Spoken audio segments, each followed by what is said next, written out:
Advocate Akash Kumar Yadav ji. Radha Vallabh Shri जी महाराज जी, आपके चरणों में कोटि कोटि दंडवत प्रणाम। गुरुदेव भगवान, मैंने आज से 9 महीने पूर्व से आपके सत्संग के माध्यम से आपसे जुड़ा, जिसके फलस्वरूप मुझे आपकी कृपा प्राप्त हुई, जिससे मेरी गंदी आदतें, बुरे आचरण जैसे शराब पीना आदि, अधर्म की कमाई करना, ये सब छूट गया। ये सब अपने आप ही आपकी कृपा से छूट गया। महाराज जी, मुझे आपके शिष्य होने का भी सौभाग्य प्राप्त हुआ। प्रश्न ये है कि मैं प्रोफेशन से एडवोकेट हूँ और मैंने पिछले 9 महीने से किसी भी प्रकार की अधर्म की कमाई नहीं की है और अपना पूर्ण समय नाम जप और श्री जी की अष्टयाम सेवा में आपकी कृपा से लगा है। अब मैंने अपनी वकालत छोड़कर प्राइवेट टैक्सी का कार्य करना प्रारंभ कर रहा हूँ, किंतु डर लगा रहता है क्योंकि बिना मांगे बहुत धन और वैभव आदि प्राप्त हो रहा है। दूसरा ये भी है कि अगर मैं अपना कर्तव्य करके प्राइवेट टैक्सी का कार्य करता हूँ तो मेरी दिनचर्या खराब हो जाएगी। अब मुझे क्या करना चाहिए? मैं थोड़ा आपको वकालत में जो अधर्म पूर्वक धन लेने की वृत्ति, उसका त्याग कर दो। वकालत कोई बुरी बात थोड़ी, वो भी तो भगवान की सृष्टि की सेवा है। मानो जैसे आपको इतना आभास हो रहा है कि जो आदमी हमको धन दे करके अपने पक्ष में ले रहा है, ये गलत है। आदमी गलत आदमी अधिक धन देने की चेष्टा करेगा, और सामने वाला जिसके विपक्ष में हम लड़ रहे हैं वो धनी नहीं है और निर्दोष है, तो फिर हमको उसका पक्ष नहीं लेना चाहिए जो हमें धन देकर अपने में, हमें निर्दोष को बचाना चाहिए। धन लेकर वकालत करके हम निर्दोष को दंड दिला दिया और दोषी को मुक्त करा दिया, ये घटना आपके जीवन के लिए बहुत हानिकारक होगी, है नहीं? तो इतना विवेक रखकर वकालत करो, मुझे लगता है कोई परेशानी नहीं। इससे क्या होगा कि आपको थोड़ा सांसारिक भोग भोगने की योग्यताएं जो चाहिए वो थोड़ा कम मिलेंगी। बढ़िया गाड़ी नहीं खरीद पाओगे, बढ़िया बंगला नहीं तैयार कर पाओगे, अन्य वकीलों से थोड़ा छोटे माने जाओगे, पर भगवान के दरबार में बढ़िया माने जाओगे। संसार में अधर्माचरण करके बड़ा होना कोई बड़ी बात नहीं है, थोड़े दिन की चांदनी है, फिर शरीर ही छूट जाएगा तो तुम्हारा बैंक बैलेंस, गाड़ी तुम्हारे साथ थोड़ी जाएगी। लेकिन जो पाप किया, अधर्म आचरण किया, निर्दोष की जो आह हुई, वो तुम्हारी दुर्गति कर देगी। मुझे वकालत गलत नहीं है, वकालत का अधर्म में प्रयोग करना गलत है। आप ऐसे भी वकील बन सकते हो कि कम पैसे में सच्चे आदमी का सहयोग देकर उसको छुड़ा लिया तो बढ़िया काम बन गया। तो हमें लगता है कि इतना तो पता चल ही जाता है कि ये जो हमारा पक्ष है कि अगर ये गलत है तो मुझे इसका पैसा नहीं लेना, इसका साथ नहीं देना, और अगर सही है तो फिर पैसे पे नहीं जाना, फिर अपनी वकालत पूरी लगा के उसको छुड़ा देना है, चाहे वो कम पैसे दे, हम पक्ष उसी का लेंगे जो निर्दोष है। अगर दोषी है, अब वकालत में ये नहीं देखा जाता, परमार्थ में वो बढ़िया है कि तुम अधर्म किए हो, चाहे मुझे धमकी दो मारने की, चाहे रुपए की, ना भय ना प्रलोभन, मैं भय और प्रलोभन से तुम्हारी वकालत नहीं कर सकता। और निर्दोष है तो चाहे पैसा कम मिले लेकिन वकालत करूंगा और उसको जिताने की कोशिश करूंगा। ऐसे में क्या परेशानी है? दरअसल गुरुदेव ये है ना कि पैसा जो आ रहा है वो मेरे पास इतना एक्सपीरियंस नहीं वकालत में, 7 साल की वकालत है, केवल इतना ज्ञान भी नहीं है कि मैं बहुत ज्यादा ऊपर लेके जाके मैं कमाई कर सकूं धर्म पूर्वक भी। तो अब एक दिन मैंने श्री जी से प्रार्थना की थी कि मुझे कोई ऐसा रास्ता दें जिससे मैं धर्म पूर्वक करके नाम जप करते हुए कम पैसे कमाऊं और अच्छा जीवन जियो। तो अंदर से प्रेरणा हुई कि मेरा एक पुराना जो बिजनेस था प्राइवेट टैक्सी का, तो मैंने उसको दोबारा से करना है। मैंने एक कार भी ली है, अभी मैंने उसको शुरू नहीं किया। यहाँ बस इस देखो जो भी जैसे मैं वही करना चाहता हूँ, यही प्रश्न देख लो, आप देख लो जैसे आपको सुख मिले, जैसे आपकी दिनचर्या चले, बस अधर्म आचरण का त्याग करना है। धन बढ़े तो दूसरों के सुख में लगाओ, कभी किसी गरीब की बेटी के ब्याह में लगा दो, कभी किसी बीमार के शरीर में लगा दो, कभी भूखे को भोजन। बहुत अपने भारत में ऐसी अव्यवस्थाएं हैं जहाँ धन लग सकता है। धन आना कोई बुरी बात नहीं, पर गलत ढंग से ना आए, उसे अच्छे ढंग से कमाओ और अच्छों की सेवा में लगा दो। डर लगता है अष्टयाम सेवा छूट जाएगी। नहीं, अष्टयाम सेवा प्रगट में जो हो रही और समाज की भी सेवा अष्टयाम में सम्मिलित हो जाती है। अर्थ आ जाए तो उसको सही दिशा में लगाने के लिए बहुत से सच्चे मार्ग हैं। अपने को क्या लोग परेशान है कि अर्थ आ जाए, और तुम परेशान हो अर्थ बहुत आ रहा है, हम क्या करें? ऐसा कहोगे लुट जाओगे, लोग तो नजर कर लेंगे कि इसके पास कितने आ रहे हैं। ले अच्छे से चलो, नाम जप करो, जो प्रेरणा हो उसके अनुसार चलो। जी। कल्पना कोहली जी। राधे श्री हरिवंश महाराज जी, आपके चरणों में कोटि कोटि प्रणाम। महाराज जी, मैं शुरू से भगवान रामकृष्ण की भक्ति में जुड़ी हूँ। नित्य अपनी पूजा पाठ मानसिक पाठ और लिखित जाप भी करती हूँ। हमेशा ईश्वर को अपने अंग संग महसूस किया है। आपके प्रवचन सुनकर ऐसा लगा कि आप ही हैं जो गुरु रूप में मेरे जीवन का मार्गदर्शन कर सकते हैं। मुझे लगता है कि जैसे मेरे जीवन का उद्देश्य कुछ और है। मैंने अपना पारिवारिक सामाजिक जीवन बड़ी निष्ठा और प्रेम से निभाने का प्रयत्न किया है। कभी कोई शिकायत नहीं रही। बस अपनी कृपा और मार्गदर्शन करके मेरे जीवन को सही उद्देश्य में सफल होने का आशीर्वाद दीजिए, जिससे मैं इस समाज में प्रेम से सेवा कर सकूं, क्योंकि हर तरफ ईर्ष्या, द्वेष, अहंकार, घृणा, असत्य देखकर मन व्यथित होता है। मतलब ये अच्छे से चलना चाहते हैं, अच्छे से चलना तभी माना जाएगा जब हर तरफ श्री भगवान देखेंगे आप। अगर आप ईर्ष्या, द्वेष, घृणा, नफरत, अहंकार जो देख रहे हैं वो किसका प्रश्न है? हाँ, वो अंदर है, आपके अंदर है, इसीलिए बाहर दिखाई दे रहा है। अगर हम प्रभु को देखना चाहें, देखो गोपीजनों के अंदर नहीं है, उनके अंदर श्याम है, तो जित देखूं तित श्याममय है ने। गोस्वामी तुलसीदास जी ने राम को माना तो कह रहे जड़ चेतन जग जीव जत सकल राममय जानी, सिय राममय सब जग जानी कहने। तो अपने संसार में क्या देख रहे हैं? अपने देख रहे ईर्ष्या, द्वेष, अहंकार, ये तो ये सब हमारे अंदर है, तभी तो दिखाई दे रहे हैं। तो अभी अच्छे से हम नहीं चल पा रहे, क्योंकि हम सृष्टि को भगवत स्वरूप ना देख करके विकार में देख रहे हैं। अब हमको पहले अपने विकार नष्ट करने हैं, तो इसीलिए हमको निरंतर नाम जप करना है। नाम जप करना है, सत्संग सुनना है, पवित्र भोजन, पवित्र चरित्र, हमारा चरित्र पवित्र हो, आहार पवित्र हो, हमारा चिंतन पवित्र हो, तो हमें पूरे संसार में एकमात्र भगवान दिखाई देंगे। न कहीं राग, न द्वेष, न कहीं पाप, न पुण्य, न अहंकार, ये सब नहीं दिखाई देगा। अच्छा, जैसा चश्मा वैसा ही दर्शन होता है। सृष्टि कैसी, जैसी हमारी दृष्टि वैसी हमारी सृष्टि। अगर हम लाल चश्मा लगावे तो लाल दिखाई दे, हरा तो हरा दिखाई दे। तो हमने काम, क्रोध, लोभ, मोह, मद, मत्सर का चश्मा लगा रखा है, तो हमको सब कामी, क्रोधी, नीच, पापी दिखाई देंगे हमें। अगर हम राम का चश्मा लगाए तो सब राम में, श्याम का चश्मा तो श्याम में, है नहीं। हमारी दृष्टि जैसी वैसी से हमें लगता है अपना सुधार करना है। सत्संग अध्यात्म से अपना सुधार करना है। हम जगत को प्रीति दे पावे, पहले हमारे अंदर प्रीति आवे तब ना दे पावे। पहले तो हम छक के प्रीति का पान करें, तब हम दूसरे को प्रीति दे पावे। प्रीति वहीं आती है जहाँ निर्विकारता होती है। निर्विकारता वहीं आती है जहाँ भगवत चिंतन होता है। भगवत चिंतन अब हमको करना है। अनन्यस चिंतयन्तो माम, भगवान आदेश कर रहे हैं, रात दिन भगवत चिंतन में व्यतीत करो। फिर देखो संसार की तरफ, सब जगह मुस्कुराता हुआ अपना प्रभु नजर आएगा। जैसे मंदिर में हमें भगवान देखने को मिलते ना, ऐसे सबके हृदय रूपी मंदिर में भगवान बैठे हैं। हम उनको देख नहीं रहे, बाहरी आचरणों को देख रहे थे। इसीलिए हम कहते हैं पापी है, दुष्ट है, नीच है, पर उसके हृदय में भी भगवान चुपचाप बैठे हुए हैं। हम भक्त हैं तो हमें भगवान को देखना, पापी नहीं देखना, भगवान देखना है। अब ये बात समझ में आना बहुत कठिन बात है कि कोई हमें गाली दे, हम उसे भगवान माने, कोई हमारा बुरा सोचे, हम उसका मंगल सोचे। ये बात भक्त में होती है। तो खूब नाम जप कीजिए, सत्संग सुनिए, चरित्र पवित्र रखिए, विचार पवित्र रखिए, तो आप जगत मंगल करने वाली और अपना भी मंगल करने वाली वृत्ति को प्राप्त हो जाएंगे। अगर ऐसा नहीं तो फिर हम जैसा सोचते हैं वैसा ही हमें सामने दिखाई देने लगता है, वही हमारा स्वरूप होता है। हमें आज तक यही समझ में नहीं आया कि पापी कौन है, पापी कौन है। क्योंकि जिधर देखो उधर मुस्कुराता हुआ अपना प्रीतम नजर आ रहा है। तो प्रीतम का खेल है, 3 प्रकार का खेल हो रहा है, सतोगुणी, रजोगुणी, तमोगुणी। देखो, जब हम खेल देखने जाते हैं, जैसे सिनेमा फिल्म देखने जाते हैं, तो उसमें जितना बढ़िया वो दुष्टता का रोल करेगा और जितना बढ़िया हीरोगिरी का रोल करेगा, उतने फिल्म देखने में मन लगेगा। बोले इसमें वो खलनायक दुष्ट का रोल जो करते हैं, विलेन, हाँ विलेन जो भी कहते हैं, अगर वो कमजोर हो तो फिर वो भी वही जोर होना चाहिए, तो हीरो भी जोर होना चाहिए, तभी तो पूरी फिल्म अच्छी लगेगी। तो ये भगवान की फिल्म है, पूरा संसार जगन नाटक वही भगवान। अच्छा, उसमें डायरेक्टर अलग है, हीरो अलग है, हीरोइन अलग है, विलेन अलग है, सब अलग अलग है।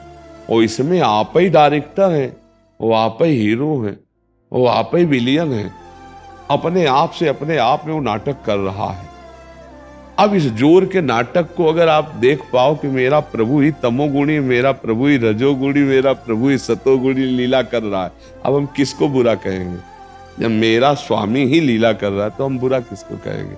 अगर स्वामी को भूल गए तब फिर हमें बुरा और अच्छा, यही सांसारिक दृष्टि है और यही भागवतिक दृष्टि है। देखो भगवान गीता जी में कह रहे हैं, विद्या विनय संपन्ने ब्राह्मणे गविहस्तनी स्वनीचय सुपाके चा पंडिता समदर्शिना।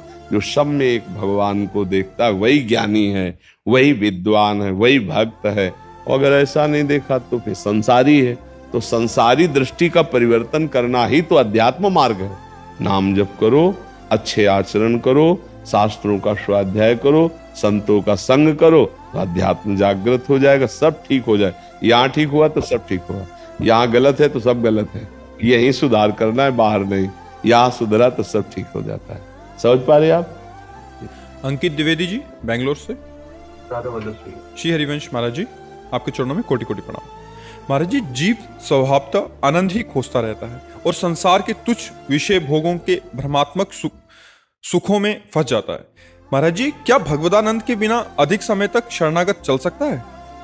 कैसा मतलब? हम तुम्हारा भगवदानंद अगर प्राप्त नहीं हो रहा है परमात्मा से, मतलब भजन का कुछ अनुभव नहीं हो रहा, तो क्या ज्यादा देर से? असल बात क्या है भाई, भगवदानंद कोई प्राप्त नहीं करना, हमारा स्वरूप यह है। भगवदानंद कोई क्रिया से नहीं प्रकट होता है। जो क्रिया से प्रकट होता है वो भगवदानंद नहीं होता है। क्रियाएं सब आदि मध्य और अंत वाली होती हैं। भगवदानंद एक रस होता है, वो हमारा स्वरूप है, वो कोई क्रिया से नहीं होता है। अभी अब क्या है कि बच्चे हो, संसार में हो, तो हम उसको नीचे उतर कर कह रहे हैं। हम बोले अभी आंवला, यदि आपने आंवला देखा और चखा है तो पानी आ जाएगा ना, मुंह में आ जाएगा पानी। उसका प्रभाव चिंतन से प्रभाव होता है ना। वो असत वस्तु है, वो यहां है नहीं, उसकी सत्ता नहीं है, लेकिन प्रभु है। कहो सु कहा जहां प्रभु नहीं, सर्वम खलमिदम ब्रह्म नेनानास्ति किंचन मत्ता परतरम नान्यत किंचिदस्ति धनंजय। कोई कण ऐसा नहीं जहां मेरे प्रभु ना हो। एक असत वस्तु का चिंतन करे तो अपना प्रभाव दिखाती है। हम काम का चिंतन करें, किसी द्वेषी का चिंतन करें तो अभी गुस्सा आ जाएगा, काम आ जाएगा। तो हम राम का चिंतन करें, श्याम का चिंतन करें, भगवत चिंतन करें तो आनंद क्यों नहीं आएगा? ऐसा कैसे हो सकता है? हम भगवान का चिंतन करें, मुझे आनंद ना आवे। समझ रहे हो ना? जबकि असत पदार्थ नहीं है, हम उनका चिंतन करते हैं तो वो भाव भी आ जाता है, रस भी आ जाता है और सामने वो दृश्य भी आ जाता है। अभी कहें जैसे रसगुल्ला, हमने यदि कभी चखा है तो सामने आ जाएगा ना, क्योंकि प्राकृतिक वस्तु है। अब अगर कह दो कि भगवदानंद हमने चखा नहीं, भगवदानंद तो मेरा स्वरूप ही है। चखने की तो बात जाने तो भगवदानंद मेरा स्वरूप ही है। अब मैं अपने स्वरूप को भूलकर देह में आ गया हूं, पक्की बात, यहां फंस गया। अब मुझे गुरु जी का आश्रय लेकर उनके बताए हुए नाम और मंत्र से हमें ऊपर चढ़ना होगा। जैसे पानी को कहीं भी छोड़ो वो अधोगति को नीचे जाएगा, उसको ऊपर चढ़ाने के लिए यंत्र की आवश्यकता है। ऐसे मना कष्टान इंद्रियाणी प्रकृति स्थानी कर सती, मन और इंद्रियां भोगों की तरफ जा रहे, उनको प्रभु की तरफ लगाने के लिए मंत्र की आवश्यकता है। जैसे पानी को ऊपर चढ़ाने के लिए यंत्र की आवश्यकता है, ऐसे मन को ऊर्ध्व गति करने के लिए मंत्र की। जो गुरु जी ने नाम दिया, मंत्र दिया, उसका यदि हम सतत जप करें, जैसे रहकर जप किया जाता है, तो हमको आनंद की प्राप्ति क्यों नहीं होगी? क्योंकि सत्य है, वो आनंदमय है और उसका हम चिंतन कर रहे हैं, तो फिर आनंद क्यों नहीं मिलेगा? बहुत समय तक आनंद मिले बिना शरणागत कैसी बात करें? इसका कोई मुझे रहस्य ही नहीं समझ में आ रहा है। शरणागत है, भगवत चिंतन परायण है, आनंद नहीं, ऐसा कैसे हो सकता है? वस्तु अपना प्रभाव दिखा के रहती है, नहीं दिखाई दे? जैसे अग्नि में दाहिका शक्ति है, भाव से छुओ, कुभाव से छुओ, जबरदस्ती छू जाए या कोई छुआ दे या भूल से छू जाए, उसमें दाहिका शक्ति वो जला देगी। ऐसे नाम में तारण शक्ति, पाप नाशक शक्ति, आनंद शक्ति है। तुम भाव कुभाव अनख आलसौ, नाम जपत मंगल यदि सिद्धसौ, हमारे अंदर आनंद क्यों नहीं आएगा? हाँ, ऐसा जरूर हो सकता है कि नाम भी थोड़ा जप रहे हैं और पाप आचरण भी कर रहे हैं, तो फिर आनंद की अनुभूति में बाधा पड़ जाएगी। नहीं तो आनंद तो निश्चित आएगा। और अगर नाम जप रहे हैं, पाप कर रहे हैं, तो जलेंगे आप। आपके अंदर एक ग्लानि पैदा होगी, एक प्रायश्चित होगा, एक जलन होगी जो आपको पाप से मुक्त करेगी। नाम बढ़ाते चले जाओ, आनंद का अनुभव होगा। मुझे तो ऐसा समझ में ही नहीं आता कि नाम जप कर रहा है और उसे आनंद का अनुभव नहीं हो रहा। ऐसा कैसे हो सकता है? मेरी दिमाग में समझ में नहीं आता, क्योंकि बचपन से इसी में रहे, तो मुझे यह समझ में नहीं आता कि नाम जब हो रहा फिर आनंद की अनुभूति क्यों नहीं हो रही। हो सकता है वो विषय सेवन गलत भाव से कर रहा हो, अधर्म पूर्वक, इसलिए हो सकता है, नहीं तो ऐसे नहीं हो सकता। भगवान आनंद स्वरूप है, मैं भी आनंद स्वरूप हूं, और मैं भगवान का चिंतन कर रहा हूं, फिर मुझे आनंद क्यों नहीं मिलेगा? बच्चा, ऐसा कैसे हो सकता है? आपको ऐसा लगता है कि आनंद नहीं मिल रहा? गुरुदेव, जब वृंदावन आते हैं तो ऐसा लगता है 2-3 दिन के बाद आनंद एक स्फुरण। अच्छा, इसका मतलब आप में अभी गलत आचरण है। बच्चा पक्की समझ लेना, नहीं तो वृंदावन हो या कलकत्ता हो या बंबई हो, हम जहां चिंतन करते हैं वहीं हम होते हैं। शरीर कहीं भी रहे, चिंतन प्रधान है। अगर हमारा चिंतन श्री कृष्ण का हो रहा तो हम वृंदावन है, बंबई में बैठे हुए। वृंदावन में बैठे, हमारा चिंतन बंबई को हो रहा तो हम बंबई में हैं। समझ रहे ला? बंबई में रहते हुए वृंदावन श्री कृष्ण चंद्रजू का चिंतन हो रहा तो श्री कृष्ण में है वो। जहां चिंतन वहीं उपस्थिति मानी जाती है। अब हमारे गलत चिंतन, गलत दृश्य, गलत आचरण, थोड़ा नाम जब भी कर रहे हैं तो माना कि आनंद का फिर अनुभव नहीं होगा। नहीं तो भगवान का नाम आनंद में है। भगवान जो आनंद सिंधु सुख राशि, जब हम नाम जब करेंगे तो आनंद क्यों नहीं आएगा? अभी किसी द्वेषी का चिंतन करने लगो जिसने आपका प्रतिकूल आचरण करके दिल दुखाया हो, अभी द्वेष आ जाएगा आपके अंदर, नहीं आ जाएगा? अभी जलन पैदा हो जाएगी। अभी काम का चिंतन करो, अभी काम आ जाए। फिर राम का चिंतन करेंगे, राम क्यों नहीं आते? इसका मतलब हमारा गाढ़ चिंतन नहीं है, कोई त्रुटि हो रही। नहीं तो सच्ची मानिए, भगवान का नाम, भगवान का मार्ग परमानंदमय। ये जितने संत महात्मा ऐसे नहीं जीवित हैं, अगर इनको आनंद न मिलता। अब आप बता रहे हैं 18-20 वर्ष से बर्फ में रह रहे हैं। अब आप सोचो, शीतलता का समूह शरीर को पीड़ा देने वाला होता है। खान पान सुविधाएं, इनसे केवल नहीं जिया जा सकता। किसी भी व्यक्ति को हर सुविधा दे दी जाए और खान पान सामग्री दे दी जाए और उसे ऐसे देशों में रखा जाए, वो नहीं रहेगा, क्योंकि उसको आनंद चाहिए संसारिक। तो अगर इनको भगवदानंद नहीं मिला तो महात्मा जन कैसे रहेंगे? तो इनमें और आप में क्या अंतर है? इनमें आप में अंतर के आप संसार का आश्रय लिए, आप संसार के भोगों का चिंतन करते हैं, उसमें आनंद ले। इन अपने लोगों ने प्रभु का आश्रय लिया, प्रभु का चिंतन किया, तो भगवदानंद की अनुभूति, आपको विषयानंद की अनुभूति। यदि आप वही करें तो पैंट शर्ट में भी आपको आनंद मिलने लगेगा। पैजामा कुर्ता पैंट शर्ट पहने हुए भी संत हो सकता है, क्योंकि संत हृदय की गति है। हमारा चिंतन यदि भगवदानंद में है तो हम भगवदानंद में जो मस्त है वही साधु है। तो बच्चा शरणागत है, भगवान का चिंतन करता है तो आनंद तो मिलेगा ही। अगर नहीं मिल रहा तो पापाचरण है, पक्की बात है। जो पापाचरण आप जान रहे हैं उनको छोड़ दीजिए, आनंद मिलने लगेगा। जैसे आपको मिश्री दी जाए और बगल में तमाकू दबा हो तो मिश्री का स्वाद नहीं, पहले तमाकू थूको, कुल्ला करो, फिर मिश्री खाओ तो अच्छा लगेगा। तो ये पाप आचरण जो होते हैं ना, बड़े कड़वे होते हैं, बड़े अशांति पैदा करने। तो पापवंत कर सहज स्वभाव, भजन मूर्ति भाव न कहो। तो पाप के द्वारा कमाया हुआ धन, पाप का आचरण, पाप का दृश्य, पाप का चिंतन, ये कैसे आनंद लेने देगा? है कुछ ऐसा जो आनंद में बाधा पहुंचा रहा है, उसको त्याग दीजिए, आनंद आने लगेगा। आप समझ पा रहे? और एक बच्चा बता दे, बिना ब्रह्मचर्य का संचय किए भगवदानंद में गति नहीं होती। इतना भी समझ, चाहे गृहस्थ हो चाहे विरक्त हो, उचित गृहस्थ उचित ब्रह्मचर्य का त्याग करे, सहवास करे, जो पुत्र आदि की प्राप्ति के लिए। नहीं तो ब्रह्मचर्य का वीर संचय ही करने वाला लौकिक और पारलौकिक उन्नति को प्राप्त होता है।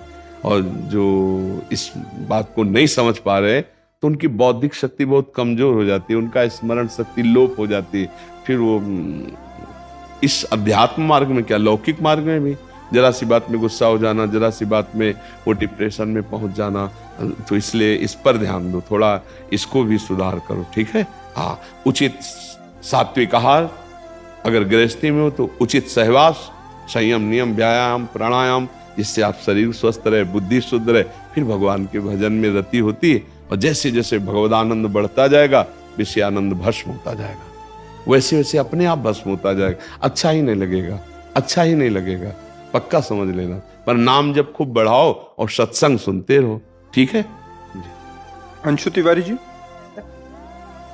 राधा वल्लभ श्री हरिवंश महाराज जी कुछ महीने पहले वृंदावन आना हुआ था। आपके दर्शन भी हुए, लेकिन डर से सामने आने की हिम्मत ही नहीं हुई, क्योंकि मैं मन से इतना मलिन हूं कि लगा आप सब जान जाओगे। बहुत हिम्मत जुटाया, फिर आपके सामने बैठी हूं, लेकिन मैं इस काबिल नहीं हूं। प्रभु, आपने अपने सत्संग में बताया था कि श्री जी की कृपा से गुरु मिल जाते हैं। महाराज जी, जिस प्रकार शिष्य गुरु का चुनाव करता है, क्या गुरु भी शिष्य का चुनाव करते हैं? और ऐसा है तो क्या मुझ जैसे पापी को भी अपनाएंगे? अच्छा, ना हम कभी गुरु बनने लायक हैं, ना हम कभी गुरु बन सकते हैं। हम एक पोस्टमैन हैं। पोस्टमैन का काम क्या होता है? आई हुई संपत्ति को वहां तक पहुंचा देना, वहां से दस्तखत करो आके वहां बता देना, बस इतना। आपकी बात श्री जी तक और श्री जी की बात आप तक पहुंचा दिया अपने पोस्ट। गुरु श्री जी है, गुरु प्रभु हैं, हम उनके नौकर हैं। उनकी बात आपको बता देते हैं, आपकी बात उनको बता देते हैं। जैसे आप कह रही हैं कि हमें गुरुजनों के सामने जाना, ये बड़ा पवित्र हृदय होता है जो ये ऐसे भाव रखता है कि मैं नीच कैसे जाऊं गुरुजनों के सामने, वो सर्वज्ञ है। ये बड़ा पवित्र भाव होता है। ऐसे भाव वालों का निश्चित कल्याण हो जाता है, क्योंकि जिसको गुरु का डर, इष्ट का डर हो गया, वो पापाचरण से बच जाएगा। और जिसको भगवान का डर और गुरु का डर नहीं, हर समय समझो कि गुरु के सीसी कैमरे में आप हो। अगर शिष्य हो तो सदगुरु तुम्हें हर समय देख रहा है। ब्रह्मानंदम परम सुखदम केवलम ज्ञान मूर्तिम, जो गुरु है वो गगन सदसम, आकाश की तरह सर्वत्र व्याप्त तत्व है। जहां तुम अपराध कर रहे हो वहीं वो देख रहा है। बहुत अच्छे भाव हैं कि गुरु जी हमारे सब कुछ जानते हैं, मैं उनके सामने कैसे पेश हूं। अगर ये बात आ गई तो आप फिर अपराध से डरने लगोगे कि गुरु जी जान जाएंगे। जैसे अपने लोगों को ये भय रहता ना, गुरुजनों के सामने गए अगर कोई भी त्रुटि हुई वो जान जाएंगे, और वो केवल नेत्र हमारी तरफ ना दें, भाई यही हमारे लिए दंड होगा। गुरु जी हमें देखे ना, वो ऐसे नेत्र कर लें और हमको हटा दें, इससे बड़ा हमारा दंड और त्रिभुवन में कोई नहीं हो सकता। मार ले, पीट ले, शासन पूर्वक हमको प्रायश्चित के लिए दंड दे, वो तो ठीक है, लेकिन वो नजर से हमें हटा दे, वो हमारी तरफ देखे ना, इससे बड़ा भारी दंड क्या होगा। जिस शिष्य को ये भय है वो कभी पापाचरण कर नहीं सकता। और बात यह है कि गुरु प्रभु हैं, हम उनके सेवक हैं, तो हम उनकी बात आपको बता देते हैं और आपकी प्रार्थना उन तक निवेदन कर देते हैं। तो ये हमें नौकरी मिली है। गुरु तो हैं प्रभु, वंदे कृष्णम जगत गुरु, वही गुरुदेव हैं, वही आचार्य हैं। हाँ, अगर भाव करो तो वही गुरुदेव रूप में है। बंदो गुरुपद कंज, कृपा सिंधु नर रूप हरि, महामोह तम पुंज, जासु वचन रविकर्ण कर अगर भाव करो तो सामने गुरुदेव के रूप में वही बैठे बोल रहे हैं। तो अपनी शिष्य की शरणागति ही, गुरु के द्वारा शिष्य स्वीकृत हो तो कल्याण हो जाएगा, ऐसी कोई बात नहीं। गुरु ना कर दे और शिष्य स्वीकार कर ले तो पक्का कल्याण हो जाएगा। शिष्य की स्वीकृति से कल्याण होता है, गुरु की स्वीकृति से नहीं। हम आपको अपना मान रहे हैं लेकिन आप हमें मान ही नहीं रहे, तो हमारी बात ही नहीं मान रहे, तो आपका कल्याण नहीं होगा। हम कह रहे कोई हम नहीं गुरु तुम्हारे, चल, और आपने निश्चय कर लिया कि मन वचन कर्म से मैं आपको ही गुरु मानता हूं और आपकी आज्ञा में रहूंगा, अपने आप आपका कल्याण हो जाएगा। गुरु स्वरूप आपका कल्याण कर देगा। शिष्य के मानने से गुरु है, गुरु के मानने से शिष्य नहीं। जैसे द्रोणाचार्य जी ने एकलव्य को कह दिया कि हम तुम्हें शिष्य नहीं मानते, क्योंकि हम राजकुमारों को शिक्षा देते, कोल भीलों को नहीं। लेकिन उसने द्रोणाचार्य जी को एक भर नेत्र देखा, गुरु मान लिया और चला गया। और जंगल में एकांत में द्रोणाचार्य की मिट्टी की मूर्ति बनाकर रोज पूजा करके, गुरु पूजन करके, प्रत्यंचा चढ़ाकर धनुर्विद्या में इतना प्रवीण हुआ कि अर्जुन को प्रगट द्रोणाचार्य जी ने सिखाया उतना बड़ा धनुर्धर अर्जुन नहीं हुआ जितना एकलव्य हुआ। ये तो कहो अंगूठा काट लिया गया इसलिए गुरु दक्षिणा में दे दिया इसलिए नहीं, अर्जुन उसके सामने कुछ नहीं थे। अर्जुन के साथ एक कुत्ता गया हुआ था, तो कुत्ते ने जे हुई भूखा, एकलव्य ने बाणों से उसके मुंह को भर दिया और कहीं रक्त नहीं आया। तो उनका धन्य है तुम्हारा हस्त लागो। इतनी शीघ्रता पूर्वक वो मुंह बंद करे करे तब तक मुंह भर दिया बाणों से। का हस्त लागो, और इतनी महानता की उसको रक्त स्राव नहीं हुआ? कौन तुम्हारे गुरु हैं? उनका हमारे गुरु द्रोणाचार्य हैं। का ऐसा कैसे हो सकता है? विश्व का सबसे धनुर्धर होने का मुझे आशीर्वाद दिया था। उनका आओ मैं दिखाऊं, तो अपनी कुटिया में दिखाया तो द्रोणाचार्य जी की छवि बनाकर। तो द्रोणाचार्य जी को पता भी नहीं था कि एकलव्य मुझे गुरु मानकर ऐसी आराधना कर रहा है, लेकिन भगवान गुरुदेव हैं। वही द्रोणाचार्य जी के जो प्रगट सिखाने पर अर्जुन को जितना हस्तलाघव नहीं आया, भगवान ने उसको उतना सिखा दिया। तो शिष्य के माने गुरु है ना, गुरु के माने शिष्य नहीं। अगर शिष्य वर्ण कर ले और उनकी बात माने तो कल्याण हो जाए। और हम तो कहते हैं सब हमारे, हमारी बात ना मानो तो कुछ नहीं। हमारे कहने से नहीं होगा, आपके मानने से होगा। ऐसा शास्त्र प्रमाणित है। शिष्य के माने गुरु है, गुरु के माने शिष्य लइए। आप मानो, हम ना माने तो भी आपका परम कल्याण हो जाएगा। हम माने, आप हमारी बात ना मानो तो आपका कल्याण नहीं होगा। आप ये बात समझ रहे? आशीष जी, दीपक जी, गुरुदेव आपके चरणों में कोटि कोटि प्रणाम। गुरुदेव, कुंज में प्रिया प्रीतम प्रगट सेवा विराजमान है। गुरुदेव, हमने प्रिया प्रीतम की मंगला से लेकर शयन तक की सेवाएं बांट रखी हैं। गुरुदेव, कई बार भाई द्वारा श्रृंगार आदि में कुछ कमी या त्रुटि हो जाती है तो मैं श्री जी का श्रृंगार दोबारा सही कर देता हूं या भाई को समझा देता हूं, और इस चक्कर में हमारी बहस हो जाती है और वो लड़ाई का रूप ले लेती है। गुरुदेव, गलत, ये सेवा पद्धति नहीं, ऐसे नहीं। भाई अगर सेवा कर रहा है तो आप भावना करो। वो प्रगट सेवा में त्रुटि कर रहा है, भावना के द्वारा ठीक करो, प्रगट में करो। एक बार प्यार से समझा, लड़ाई झगड़ा तो नहीं करते, प्यार में समझा देते, आप पत्रावली ऐसे करो, आप ऐसे सेवा करो, आप ऐसे भोग लगाओ। यदि वो नहीं लगाता है तो हम भाव में कर देते हैं। वो प्रगट सेवा कर रहा हूं, मैं यहाँ भावना कर रहे हैं। प्रिया प्रीतम को अमुक अमुक पोशाक धारण किए, अमुक अमुक चंदन लगाया, अमुक इत्र लगाया, अमुक भोग लगाया। वो प्रगट सेवा में जो त्रुटि कर रहा है, भावना में पूरी करते जा रहे। हो गया। प्यार करना, सेवा में लड़ाई झगड़ा, भगवत भाव वाले से लड़ाई झगड़ा, भगवत भाव में लड़ाई झगड़ा, भक्ति में विग्रह, ये तो बिल्कुल मुझे समझ में नहीं आया। प्यार, प्यार से ए भाई इसको ऐसे कर दो, नहीं करता हम उसे भावना में कर देते हैं। प्रगट में अगर हम सुधारने जाएंगे तो द्वेष मान लेगा कि हमारी सेवा को न्यून माना जाता है, हम भाव द्वारा उसे करेंगे।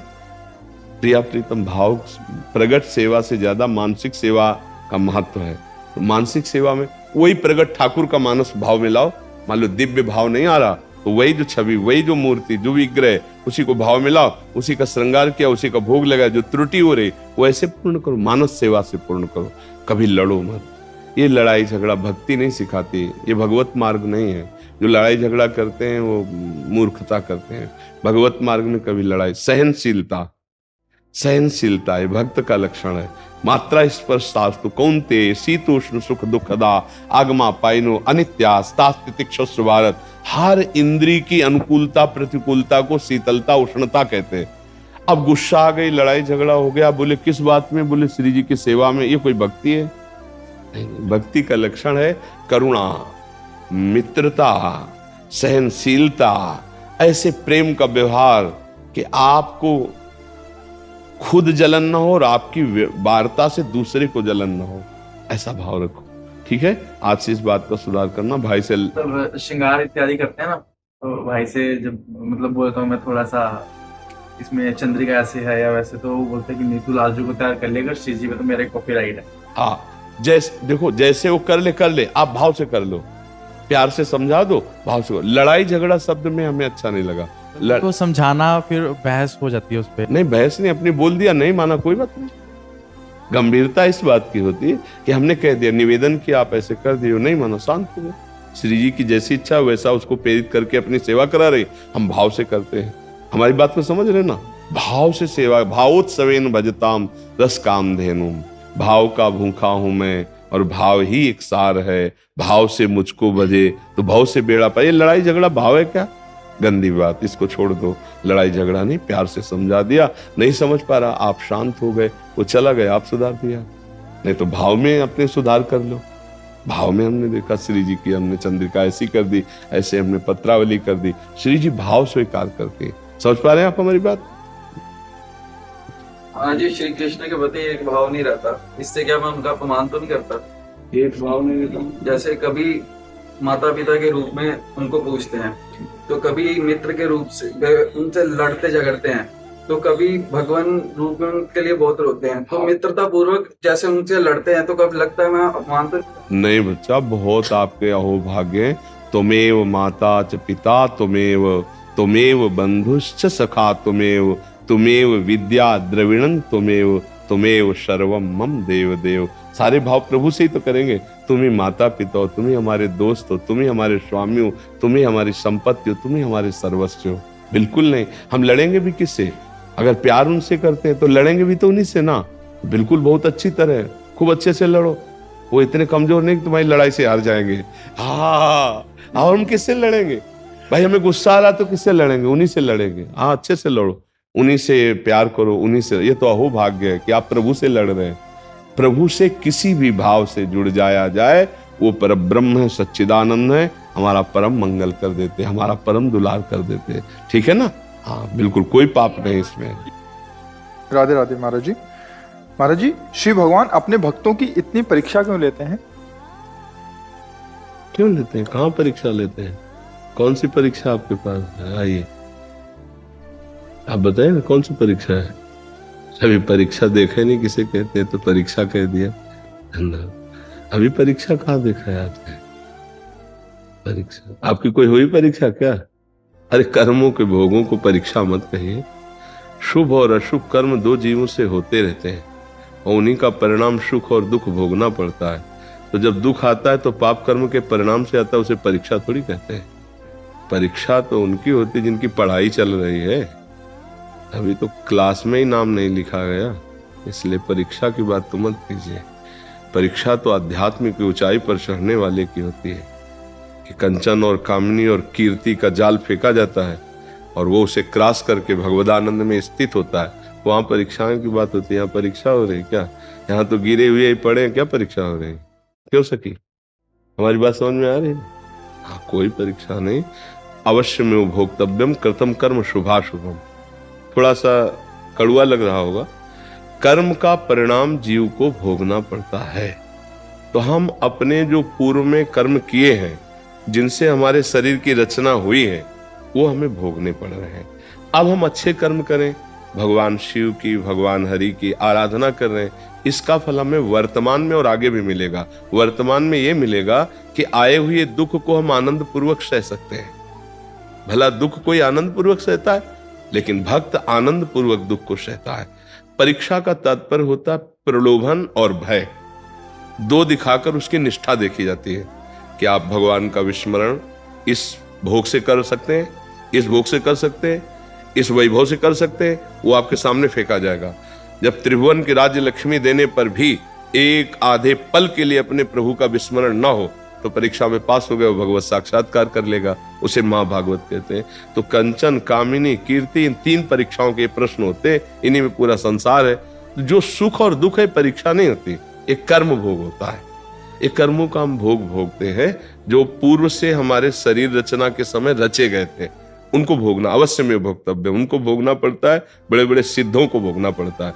परीक्षा शब्द से दूसरा होता है। परीक्षा से यह होता है कि अब आप भगवान की तरफ तन्मयता पूर्वक चल रहे हैं। अब आपके आगे इतने सुख फेंक दिए गए, आप उन सुखों में भूले ना, आगे निकल गए तो आप पास हो गए। अगर प्रभु को भूल कर भोगों में फंस गए तो आप फेल हो गए। ये या इतना भारी भय उपस्थित कर दिया गया जैसे प्रहलाद जी के सामने, लेकिन वो विचलित नहीं हुए। हरि हरि हरि हरि। भगवान नरसिंह रूप धारण करके हिरण्यकश्यप रूपी भय को मिटा दिया। तो परीक्षा एक बहुत अलग चीज है। वो होती बहुत उच्च कोटि के भक्तों की, जिनकी निष्ठा भगवत प्राप्ति की होती। बच्चों को वजन उठाने के लिए थोड़ी कहा जाता है। ककारा आता ना हो और उसको पीएचडी का प्रश्न किया जाता है। भगवान शिव जिससे प्रश्न करेंगे वो किस कोटि का वैष्णव होगा, आप विचार कर। हम छोटे छोटे बच्चों से प्रश्न करेंगे क्या? हम तो अपने कर्मों में ही फंसे हुए अभी हैं। अभी भक्ति का रंग थोड़ी है जिसकी परीक्षा होती है। परीक्षा हुई रत्नावती की, परीक्षा हुई मीराबाई की, इन महान भक्तों की परीक्षा। 20 का प्याला पिला दिया गया। अभी कौन से प्रश्न आया है परीक्षा का? मुझे तो ऐसा नहीं लगता सखी। परीक्षा होती उच्च कोटि के महाभक्तों की। परीक्षा हुई ठाकुर हरिदास की। 22 बाजारों में मार कोड़े उनके, हरि नाम भूल जाओ, लेकिन उस समय भी बोलते थे हरि बोल हरि बोल। तो मुझे लगता है परीक्षा शब्द का प्रयोग करके भयभीत न कीजिए। जो साधारण भक्त उनको भय लग जाएगा ना, ये असाधारण भक्तों के सामने प्रश्न रखा जाता है, जो त्रिभुवन पर विजय प्राप्त करके भगवान को प्रेमाधीन करते हैं, उनके लिए प्रश्न होता है। छोटे छोटे बच्चे हैं अपने लोग, भक्ति के अपने लोगों के आगे क्या प्रश्न है? अपने तो कर्म जाल में ही फंसे हुए हैं, अभी कर्म जाल से मुक्त थोड़ी हुए। जी महाराज जी, एक प्रश्न बार बार एक दो ब्रिजवासी जन भी आए थे, उन्होंने भी किया था और भी काफी लोग करते हैं। गिरिराज जी की शिला को ब्रिजवासी जन कह रहे थे कि अज्ञानता के कारण लोग जो भक्तजन आते हैं वो बाहर ले गए। हाँ, गर्ग संहिता में स्पष्ट लिखा हुआ है, और भी महापुरुषों के वचन है कि गिरिराज जी की शिलाखंड को कभी ब्रज 84 कोस के बाहर न ले जाया जाए। अगर ले जाता है तो पाप है, अपराध है, और वो उसका अनिष्ट निश्चित कर देंगे, अभी नहीं तो आगे हो जाएगा। अगर कोई गिरिराज जी की शिला छोटी भी लेके गया है तो उसे तुरंत जाए और वापस करके गिरिराज जी में विराजमान कर दे, नहीं तो अनर्थ हो जाएगा। ये पक्की बात कहता हूँ। ये गिरिराज जी महाराज जी की गर्ग संहिता में पढ़ के देख लो, उनकी स्पष्ट आज्ञा है कि ब्रज देश से बाहर मुझे न ले जाया जाए। अगर ब्रज देश से बाहर ले जाओगे तो आपका अनिष्ट हो जाएगा। ऐसा केवल गिरिराज जी की ये बात है। आप रज ले जा सकते हो, आप यमुना जल ले जा सकते हो, कुंडों का जल ले जा सकते हो, प्रसाद यहाँ का ले जा सकते हो, लेकिन गिरिराज जी को नहीं ले जा सकते। गिरिराज जी की शिला नहीं ले जा। अगर कोई भूल से ले गया हो तो हमारी बात जहाँ तक कान में पहुंचे वो तत्काल गिरिराज जी में विराजमान कर दे। नहीं, भगवत आज्ञा के विरुद्ध चलने वाले को कोई लाभ नहीं मिलता, अनिष्ट ही होता है। गिरिराज जी महाराज बड़े करुणा में है, कभी किसी का अनिष्ट क्यों करेंगे, और अनिष्ट हो जाएगा यदि उनकी रुचि के विपरीत चलोगे। गिरिराज जी को यहाँ ब्रज 84 कोस से बाहर नहीं ले जाना चाहिए।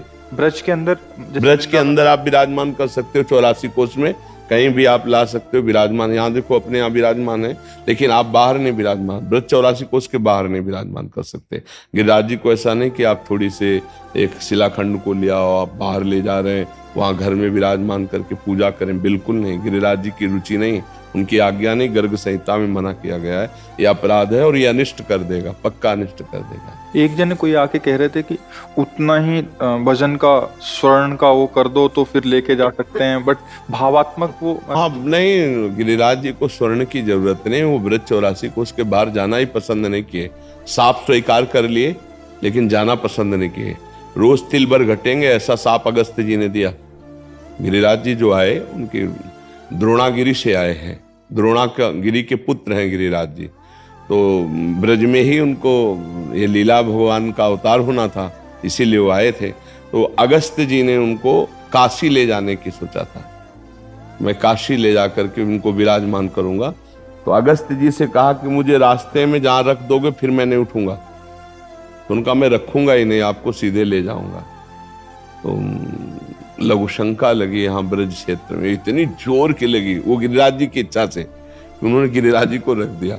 लघु शंका करके पवित्र होके आए, जब उठाने को तो लाख कोशिश की, तपोबल का पूरा प्रयोग कर दिया। तो उनका गिरिराज जी ने कहा ये श्री कृष्ण स्वरूप है साक्षात। गिरिराज जी ने कहा मैंने कहा था मुझे रख दोगे, फिर नहीं उठा पाओगे, अब तुम नहीं उठा पाओगे, अब मैं ब्रज क्षेत्र से बाहर नहीं जाऊं। बहुत प्रयास किया, बहुत विनय की, फिर आखिरकार क्रोधित हो गए और शाप दिया कि रोज तिल तिल भर घटोगे। तो तब से अब तक घट ही रहे हैं गिरिराज जी।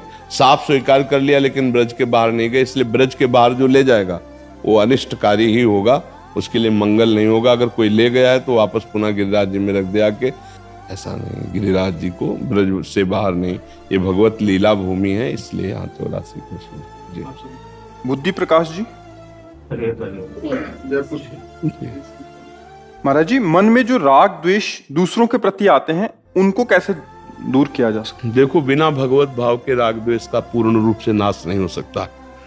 जब हम दूसरा कोई देखेंगे तो राग हो जाएगा, द्वेष हो जाएगा। अनुकूलता में राग होता है, प्रतिकूलता में द्वेष होता है। और राग में हमको हर्ष होता है और द्वेष में हमें शोक होता है। ये द्वंद्व हैं। इन द्वंद्वों से मिटाने के लिए द्वंद्वातीत परमात्मा का जब तक भाव नहीं करेंगे तब तक नहीं होगा। जैसे कोई व्यक्ति हमारे साथ गलत कर रहा है तो हमारा द्वेष हो ही जाएगा उससे। अगर हम ये विचार करते हैं कि इसके अंदर भगवान बैठे हैं, मेरा कोई पाप कर्म का मार्जन करने के लिए भगवान इसको प्रेरित किए, हमें गाली दे रहा है या हमसे लड़ रहा है, कोई न कोई हमारा पाप कर्म का मार्जन हो रहा है, लेकिन भगवान इसके अंदर बैठे हैं। अगर हम ये भाव देखा कि भगवान इसके अंदर बैठे हैं तो द्वेष नहीं होगा। अब हमें जो अनुकूल भाव दे रहा है, सम्मान कर रहा है, मेरी प्रशंसा कर रहा है, तो मैं देख रहा हूं कि भगवान इसके अंदर बैठकर दुलार कर रहे हैं और कोई बात नहीं। जब हम भगवान को देखेंगे तो राग नहीं होगा, जब हम भगवान को देखेंगे तो द्वेष नहीं होगा। अब इतनी बढ़िया दृष्टि, सब में भगवत भाव है तो बहुत ऊंची स्थिति है। तो हम नाम जपना शुरू करें, शास्त्र स्वाध्याय करें और बार बार ये हम भावना करें कि यद्यपि बहुत दुष्ट है पर इसमें है भगवान। देखो हमने कई बार बताया है, उस बात को अगर पकड़ लो तो बहुत बढ़िया समझ में आ जाएगा। जैसे हीटर है, ये गर्मी पैदा करता है, फ्रिज है ठंडा करता है, एसी है वायु शीतल फेंक रही है, पंखा है वायु फेंक रहा है, हाइड्रोजन लाइट दे रही है। ये करणों से बिजली का प्रभाव है। सब में बिजली एक है, ना बिजली ठंडी है ना बिजली गर्म है। करण जैसा है वैसा बिजली का प्रभाव आ गया। हीटर में वही गर्म हो गई, फ्रिज में ठंडी हो गई, एसी में ठंडी वायु दे रही, हाइड्रोजन में प्रकाश दे रही। बिजली कैसी? ये करणों का प्रभाव। बिजली तो एक रस है, सब में बराबर है। ऐसे ही दुष्ट के अंदर भी, अच्छे पुरुष के अंदर भी, सब में भगवान का पावर एक जैसा। जो उस पावर को देखता है वो राग द्वेष रहित होता है, जो करण को देखता है वो राग द्वेष से युक्त हो जाता है। ये व्यक्ति अनुकूल है तो राग हो गया, ये प्रतिकूल है तो द्वेष हो गया, ये वस्तु अनुकूल है तो राग हो गया, वो प्रतिकूल है तो द्वेष हो गया। अगर हम भगवत भाव ले आए तो हम राग द्वेष से मुक्त हो जाए। इसके लिए हमें नाम जप करना चाहिए, साधु संग करना चाहिए, दूसरों की सेवा हित भावना रखनी चाहिए, बड़े बुजुर्गों को प्रणाम करना चाहिए, बड़े बुजुर्गों की सेवा। तो इन सबके आशीर्वाद से हमारे अंदर सद्विचार आ जाएंगे, भगवत भाव आ जाएंगे, तभी हम राग द्वेष से दूर हो सकते हैं। बिना ज्ञान हुए राग द्वेष से मुक्त नहीं हुआ जा सकता। थोड़ी देर हम भाव करेंगे, लेकिन जब ज्यादा वो हो जाएगा तो हमारा भाव खत्म हो जाएगा, हमें गुस्सा आ जाएगी, या हम फंस जाएंगे राग में या हम फंस जाएंगे द्वेष में। समझ पा रहे हैं आप? नाम जप करो, पवित्र भोजन पाओ, बुजुर्गों की सेवा करो, साधु समागम करो और भगवत भाव करो।